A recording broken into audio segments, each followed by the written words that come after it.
আমরা কোনোদিন এইটুকু নিশ্চয়তা দিব পারি যে কাউকে 100 টাকা দিবা পারি আর না পারি, কিন্তু কারোর পকেট থেকে কোনোদিন আমরা 100 টাকা নিব না। ওই দাদা দাদির আত্মীয় স্বজনের কোনো কিছু দোহাই দিব না। আমরা ভোট ভিক্ষার রাজনীতি করব না।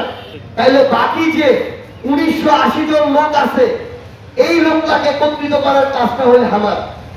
এই লক্ষ্যে এবং উদ্দেশ্যে আমরা রাজনীতি করব না। ঠিক 100টার মধ্যে 5টা খারাপ হলে বাতিল, বাকি 95টা লোককে একত্রিত করবো হবে। এটা যদি আমরা করতে পারি, ওই 5টা লোক হাসিনার মতো এলাকা ছেড়ে পালাবে। উমার স্থান হবে জেলখানা, না হয় উমার এলাকার কোন স্থান হবে না। খারাপ লোক হয় ভালো মনে হবে, না হয় মানুষের মধ্যে আর নেতাগিরি চলবে না। এই লক্ষ্যে আমরা আমার জায়গা থেকে একটা উদ্দেশ্য যে ভালো মানুষদেরকে একত্রিত করে আগামী রাজনীতি করব। আমরা জাতীয় নাগরিক পার্টি এনসিপির পক্ষ থেকে পঞ্চগড় জেলা উপজেলার কমিটি শেষ করে এখন ইউনিয়ন পর্যায়ে কমিটি দেওয়া শুরু করছি। আজ পঞ্চগড় সদর উপজেলার 10টার মধ্যে 5টা ইউনিয়ন কমিটি দেওয়া হবে। সব মশার বিরুদ্ধে সুরক্ষা দিতে এলো বসুন্ধরা এক্সট্রিম অ্যারোসল, মশার বিরুদ্ধে এক্সট্রিম সুরক্ষা। এবং গতকাল তেতুলিয়া উপজেলাতেও ইউনিয়ন কমিটি দেওয়া শুরু হয়েছে।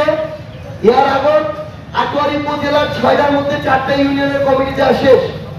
আশা করি এই মাসের 30 তারিখের মধ্যে সকল ওয়ার্ড যে কমিটি আছে, পঞ্চগড় জেলার সকল ওয়ার্ড কমিটি দেওয়া হবে। তোমার একটা কাজ, আজকের পর থেকে যে যে দায়িত্ব থাকুন না করো, ওয়ার্ডের হোক আর ইউনিয়নের হোক, যে মানুষটা ভালো আছে তার কাছে যাওয়া এবং কোহা যে আমরা সবাই মিলে নতুন একটা রাজনীতি করব ভালো মানুষের জন্য, ভালোর জন্য, এলাকার জন্য। যদি খারাপ মানুষের হাতে দায়িত্বে যায়, কেউ শান্তি প্রভাব পাবেন না। একদম প্রত্যেকজন জনপ্রতিনিধি ভালো হওয়া দরকার। আরেকটা জিনিস মনে রাখবেন, যদি এই দায়িত্বটা না নেন, তাহলে ওই 5-10টা খারাপ মানুষ দ্বারা তোমার সব সময় শোষণের শিকার হওয়া লাগবে। আমরা কি করব? আমরা কোনোদিন এইটুকু নিশ্চয়তা দিব পারি যে কাউকে 100 টাকা দিবা পারি আর না পারি, কিন্তু কারোর পকেট থেকে কোনোদিন আমরা 100 টাকা নিব না। আমরা এইটুকু নিশ্চয়তা দিব যে আমরা কাউকে কোনো একটা কিছু আদায় করে আনে দিবা পারি আর না পারি, কিন্তু কারোর সাথে আমরা কোনোদিন অন্যায় করবো না, কারোর সাথে চাঁদাবাজি করবো না, কারোর উপর দখলদারিত্ব করবো না, জুলুম করবো না। এই লক্ষ্যে আমরা আমার জাতীয় নাগরিক পার্টি এনসিপি রাইস কামাত কাজল দিঘি যে ইউনিয়ন, এই ইউনিয়নের সমন্বয় কমিটি গঠন করছি। ইনশাআল্লাহ খুব দ্রুত কমিটির যারা নেতৃবৃন্দ আছেন আপনাদের সবাইকে নিয়ে আমরা একসাথে বসবো।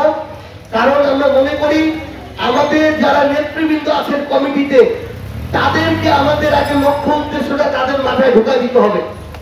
একটা রাজনৈতিক দলের কমিটির সদস্য হইলাম, কোনো কিছু চিন্তা ভাবনা নাই, খালি নামটা আছে, তাহলে কিন্তু লাভ নাই। এই উদ্দেশ্যে আমরা আশা করি খুব দ্রুত একসাথে বলবো। একটা জিনিস আপনাদেরকে ক্লিয়ার করি, আমরা আমাদের জায়গা থেকে আগামীর বাংলাদেশে রাজনীতি করব বাংলাদেশের মানুষের জন্য, জনগণের জন্য।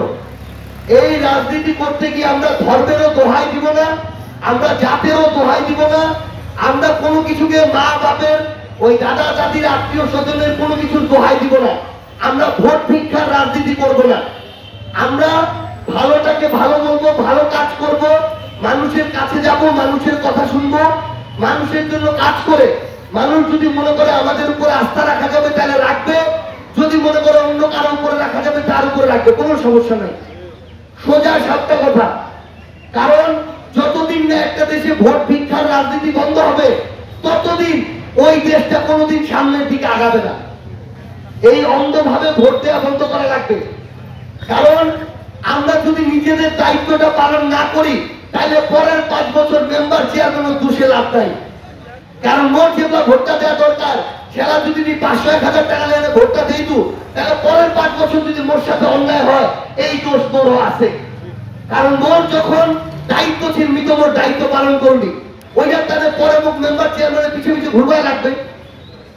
তো এই জন্য আমরা আমার জায়গা থেকে ওই রকম প্রতিনিধি হব, যেই প্রতিনিধি মানুষটা দেখলে বলবে এতদিন পরে একটা ভালো লোক পাই গেছে, কাজ করবা পারো আর না পারো, অন্তত এইটুকু মানসিকতা আছে যে ও আমার কথাটা শুনবে, আমার সমস্যাটা বুঝবে এবং কাজটা করার চেষ্টা করবে।